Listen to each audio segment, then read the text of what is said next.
Greater Noida waste यानी कि Noida extension में एक बार फिर से टेंशन बढ़ती जा रही है। एक और किसान 10% डेवलप्ड जमीन की मांग पर अड़े हैं, तो वहीं इलाहाबाद हाई कोर्ट ने ग्रेटर नोएडा अथॉरिटी को पतवारी गांव के किसानों से अधिग्रहित जमीन को 2 महीने के अंदर वापस करने का आदेश दिया है।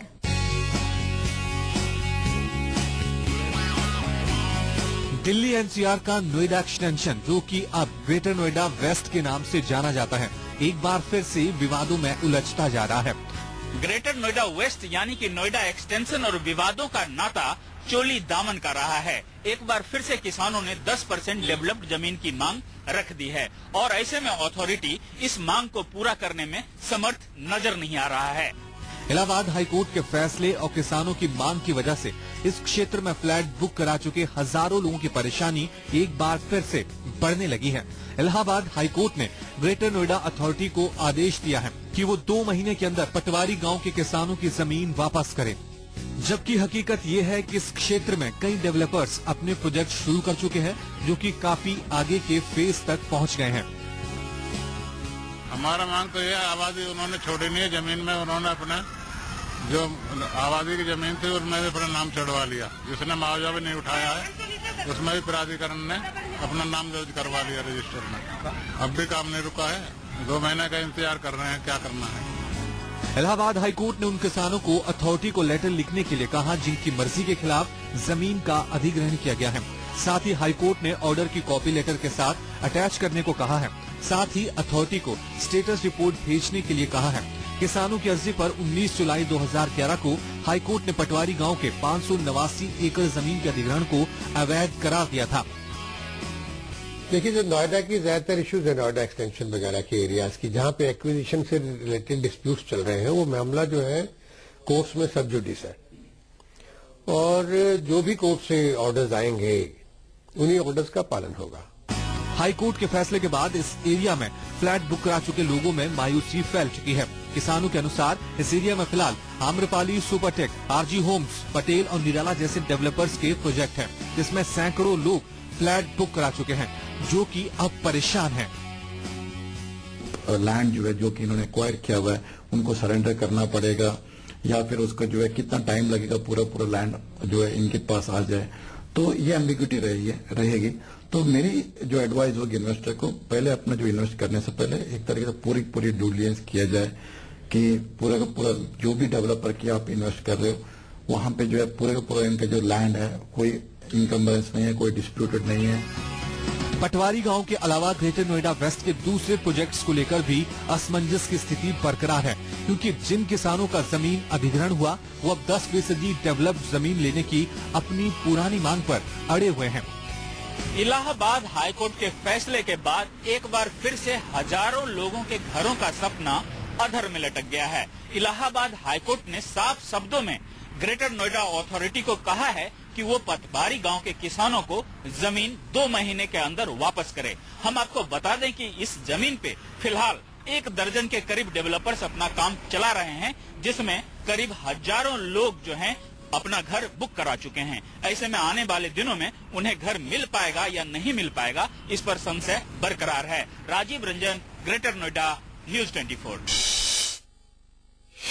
आवास मंत्रालय ने हाउसिंग स्टार्टअप इंडेक्स लॉन्च कर दिया है, जिसमें देश के 27 शहरों की प्रॉपर्टी बाजार की जानकारी दी गई है। इस इंडेक्स के मुताबिक छोटे शहर यानी कि टियर 2 और टियर 3 सिटी में प्रॉपर्टी में निवेश करना फायदे का सौदा हो सकता है। अगर आप घर खरीदने की सोच रहे हैं तो आवास मंत्रालय की वेबसाइट पर जाकर हाउसिंग स्टार्टअप इंडेक्स देखना बिल्कुल न भूलें। पायलट प्रोजेक्ट के तौर पर लॉन्च की गई इस हाउसिंग इंडेक्स में आपको देश के 27 शहरों में रियल एस्टेट सेक्टर से जुड़ी जानकारी मिलेगी। इससे ये पता लगाया जा सकता है कि देश के शहरों में प्रॉपर्टी बाजार के ट्रेंड्स कैसे हैं, वहाँ कंस्ट्रक्शन एक्टिविटीज के क्या हालात हैं और रिटर्न के लिहाज से कौन से शहर बेहतर साबित हो सकते हैं।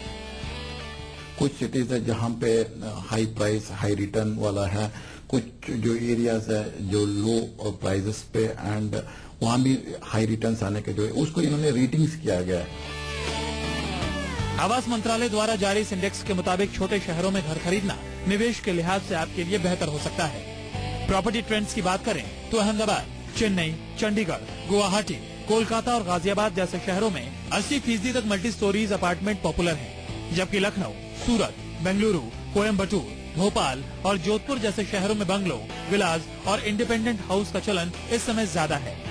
इस इंडेक्स से ये भी पता चलता है कि पिछले 6 महीने में जयपुर, जामनगर और भोपाल जैसे शहरों में हाउसिंग कंस्ट्रक्शन में तेजी आई है, जबकि सूरत, भिलाई, मैसूर में इनमें गिरावट देखी जा रही है।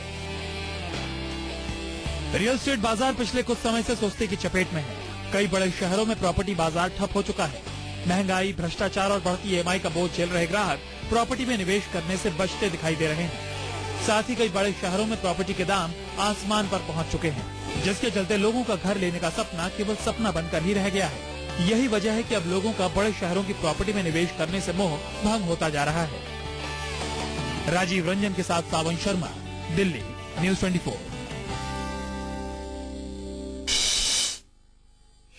और अब शुरू करते हैं सवाल जवाब का सिलसिला। आपके सवालों का जवाब देने के लिए हमारे साथ जुड़ चुके हैं 99acres.com के बिजनेस हेड विनीत सिंह जी। विनीत जी, बहुत बहुत स्वागत है आपका।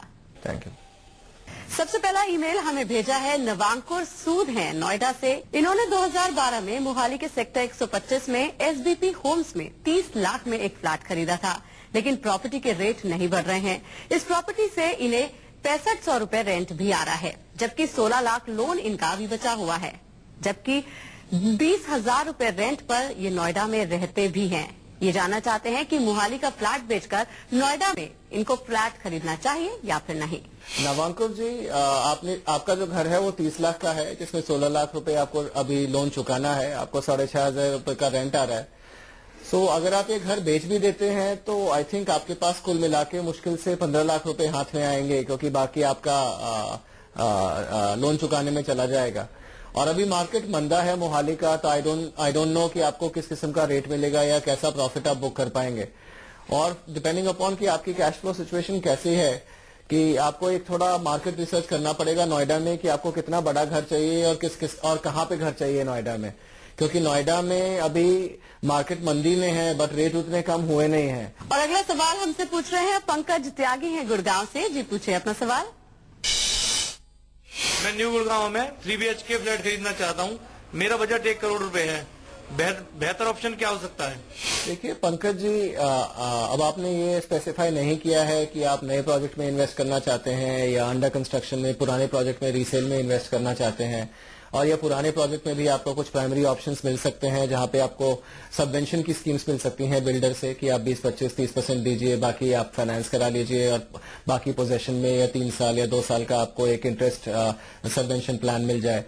तो मैं अज्यूम करता हूं कि आप नए प्रोजेक्ट में इन्वेस्ट करना चाहते हैं। तो नए प्रोजेक्ट में इन्वेस्ट करने के लिए 1 करोड़ में 3 बेडरूम, ऐसा भी नहीं है कि आपको ऑप्शंस नहीं मिलेंगे, कुछ ऑप्शंस मिलेंगे आपको, ओके। बट जो मेजॉरिटी ऑफ दी ऑप्शंस आप 3 बेडरूम इस एरिया में भी लगभग 1.25 करोड़ से 1.5 करोड़ के प्राइस रेंज में पहुंच गया है। तो अगर आप सेक्टर 92, 95, 94 वगैरह में देखें तो वहां पे कुछ ऑप्शंस हैं, जहां पे कुछ पुराने प्रोजेक्ट्स के नए टावर्स रिलीज हो रहे हैं, जहां पे अभी भी आपको ऑप्शंस मिलेंगे, जहां पे 1.25 करोड़ में 3 बेडरूम के ऑप्शंस आपको मिलेंगे 1500 से 1800 स्क्वायर फीट के रेंज में।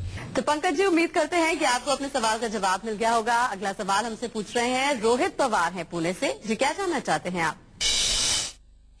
मैं पुणे में 1 BHK फ्लैट लेना चाहता हूँ। मेरा 20 लाख का बजट है। इसमें बेहतर ऑप्शन क्या हो सकते हैं? देखिए रोहित जी, 20 लाख में पुणे में ऑप्शन मिलना बहुत ही मुश्किल है, ओके। अब वहां पे 1 बेडरूम के भी अगर ढंग के ऑप्शंस, सर्विस अपार्टमेंट वाले या स्टूडियो अपार्टमेंट के ऑप्शंस अगर आप देखें तो वो भी 30-35 लाख के रेंज में ही आते हैं जो ऑप्शंस हैं। सो 20 लाख में पहले आप थोड़ा मार्केट का रिसर्च करिए, कुछ लोकेलिटीज चूज करिए, कोशिश करिए कि आप कुछ ऑनलाइन रियल एस्टेट पोर्टल्स पे जाके रिसर्च करके पता करिए कि आपको आपके बजट में कुछ अवेलेबल है भी कि नहीं है। मे बी आपको न्यू प्रोजेक्ट में अपने ऑप्शंस नहीं मिलेंगे, मे बी रीसेल मार्केट में शायद 20 लाख का कोई ऑप्शन आपको मिल जाए। तो आप थोड़ा रिसर्च करिए, उसके बाद अगर आप 2-4 लोकेलिटीज आप हमें बताएंगे तब हम आपको ज्यादा अच्छा आंसर दे पाएंगे। तो आई थिंक अभी आपका क्वेश्चन काफी ब्रॉड है, अगर आप रिसर्च करके थोड़ा इसको और स्पेसिफिक बनाएंगे तब हम आपकी ज्यादा मदद कर सकते हैं। और अगला सवाल हमसे पूछ रहे हैं सरोज मिश्रा है नागपुर से। जी क्या जानना चाहते हैं आप? मैं नागपुर में प्लॉट या फ्लैट खरीदना चाहता हूँ। अगर मैं वहाँ कुछ इन्वेस्ट करूँ तो वहाँ 5 साल में मुझे कितना बेनिफिट मिलेगा? सरोज जी, नागपुर एक काफी अच्छी मार्केट है। जो वेस्टर्न रीजन के काफी बड़े डेवलपर्स हैं, उनका एक्सपोजर नागपुर मार्केट में है। As a city as well ये डेवलप कर रहा है, काफी सारी इंफ्रास्ट्रक्चर इंप्रूवमेंट्स हो रही हैं।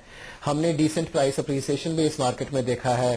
प्राइवेट इक्विटी फंड्स का भी नागपुर मार्केट में अच्छा एक्सपोजर है। तो all in all it's a good market. आपका जो टाइम फ्रेम है 5 साल का, वो भी बहुत अच्छा टाइम फ्रेम है, एक रियलिस्टिक टाइम फ्रेम है, एक मैच्योर रियल एस्टेट इन्वेस्टर का टाइम फ्रेम दर्शाता है ये 5 साल का जो टाइम फ्रेम आप बता रहे हैं। तो 5 साल के पर्सपेक्टिव से नेचुरली मैं आपको कहूंगा कि आपको अच्छे रिटर्न्स मिलेंगे। अगर 10% कैपिटल वैल्यू प्राइस इंक्रीज अगर हम लगाते हैं पर एनम, तो मिनिमम आपको 40-50% का गेन मिलना चाहिए 5 साल के पर्सपेक्टिव से। एक और ईमेल हमें भेजा है के कुशवाहा है मुंबई से। ये जानना चाहते हैं कि मुंबई के डोंबिवली में लोधा गोल्फ लिंक प्रोजेक्ट में 2011 में 3 BHK फ्लैट इन्होंने बुक करवाया था। 1 साल में पोजेशन देने की बात की गई थी। इस आशा में इन्होंने फरीदाबाद स्थित अपना फ्लैट भी बेच दिया है और सारा सामान मुंबई में एक कमरे के फ्लैट पर रेंट पर ले रखा है। अभी तक पोजेशन नहीं मिली है। दिसंबर 2012 तक इन्होंने फ्लैट का 95% कीमत भी डेवलपर को दे दी है। ये जानना चाहते हैं कि ऐसे में डेवलपर्स के खिलाफ ये क्या एक्शन ले सकते हैं। देखिए, जो बिल्डर बायर एग्रीमेंट आप साइन करते हैं उसमें डेवलपर आपको एक टेंटेटिव डेट ऑफ डिलीवरी देता है और उसमें एक और क्लॉज होता है कि अगर उस टेंटेटिव डेट ऑफ डिलीवरी अगर क्रॉस हो जाती है, डेवलपर आपको पोजेशन नहीं दे पाता है, तो डेवलपर आपको क्या पेनल्टी देगा। तो इस पे आप ऑलरेडी साइन ऑफ कर चुके होंगे। आप अपने बिल्डर बायर एग्रीमेंट या रजिस्ट्रेशन डॉक्यूमेंट को देखेंगे तो उसमें क्लियरली मेंशन्ड होगा कि बिल्डर आपको क्या पेनल्टी देगा ऑन डिले इन पोजेशन। वही पेनल्टी आपको देगा। मेरे ख्याल से आपके पास और कोई चारा नहीं है। You can just go to your builder and ask for a firm date of delivery and उसके हिसाब से आप अपनी प्लानिंग करिए। I think you planned ahead quite a bit. आपने थोड़ी गलत प्लानिंग की। आपको बिल्डर बायर एग्रीमेंट के का जो आपका कमिटमेंट था उस पे आप चले गए और आपने अपना फरीदाबाद का घर बेच दिया और बॉम्बे में किराए में आप रह रहे हैं और अपना सारा सामान भी शिफ्ट कर लिया। आइडली आपको वेट करना चाहिए था पोजेशन का और उसके बाद आपको ये सारे डिसीजंस लेने चाहिए थे और ये बेचने का और सामान शिफ्ट करने का डिसीजन लेना चाहिए था। तो अब आप मेरे ख्याल से थोड़े टाइट सिचुएशन में हैं and I don't think you can do much except wait. And I think you should go to Lodha, you should go to the builder. अच्छा बिल्डर है, बड़ा बिल्डर है, वो आपको क्लियरली बताएगा कि कब तक और किस टाइम फ्रेम में वो आपको डिलीवरी दे पाएगा। दिल्ली में घर का सपना और भी महंगा हो सकता है। दिल्ली सरकार अगले महीने बढ़ा सकती है सर्किल रेट। सर्किल रेट वो दर है जिस पर किसी एरिया की प्रॉपर्टी की रजिस्ट्री की जाती है।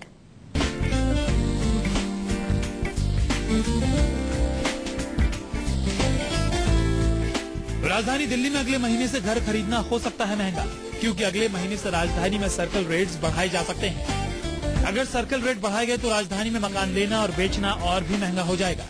नए सर्कल रेट तय करने के लिए दिल्ली सरकार ने कमेटी का गठन किया। कमेटी 1 महीने के अंदर अपनी रिपोर्ट देगी। कमेटी कैटेगरी के हिसाब से हर इलाके में जाकर प्रॉपर्टी की मार्केट वैल्यू और सर्कल रेट के बीच के अंतर की स्टडी करेगी। इसके बाद तय किया जाएगा कि सर्कल रेट कितने फीसदी बढ़ाए जाए। मेरे ख्याल से इस स्टेज के ऊपर कोई भी सर्कल रेट बढ़ाने का कोई लॉजिक बनता नहीं है, क्योंकि प्रॉपर्टी मार्केट पिछले 1.5 साल से जो है वो कहीं प्राइस नहीं बढ़े हैं।